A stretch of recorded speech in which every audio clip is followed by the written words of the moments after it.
আমাদের গায়ে হলুদের পর্বের ব্লগটা তোমরা নিশ্চয়ই দেখেই নিয়েছো। আশা করছি সেই ব্লগটা তোমাদের ভালো লেগেছে। তো মিঠিকে স্নান করানোর পরে ঘরে নিয়ে গেছিলাম, আর এখানটায় কিন্তু রাত্রেবেলায় যেখানটায় সবাই দাঁড়িয়ে ফটো তুলবে সেই জায়গাটা কিন্তু সুন্দর করে সাজানো চলছিল। অন্নপ্রাশন নিয়ে কিন্তু কদিন আগে থেকেই সমস্ত প্ল্যানিংগুলো আমরা সবাই মিলে করেই নিয়েছিলাম, কিন্তু তাও কিন্তু আজকে এত তাড়াহুড়ো হবে সেটা ভাবতে পারিনি।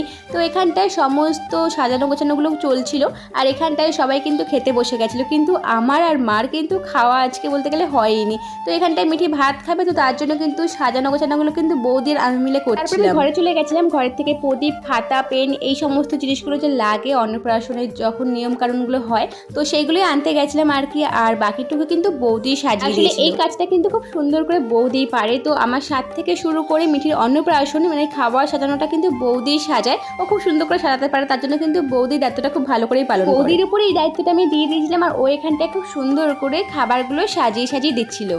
পাগল হয়ে গেলাম মেয়ের বিয়েতে, কিন্তু মেয়ে এখন ঘুমাচ্ছে। ওকে বলবো তুই মন্দিরে বিয়ে করে দে, অসম্ভব বাবা।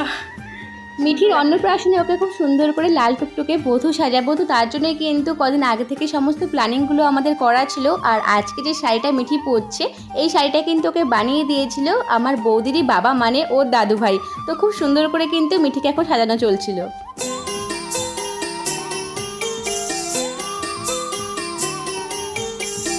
তো বানিয়ে দিচ্ছে, বরটাই নেই আমার।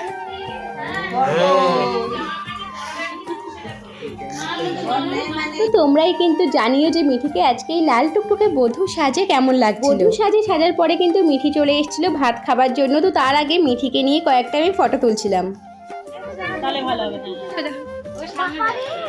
মামা লাইটটা দাও, লাইটটা দাও, লাইটটা দিলেই টাকা।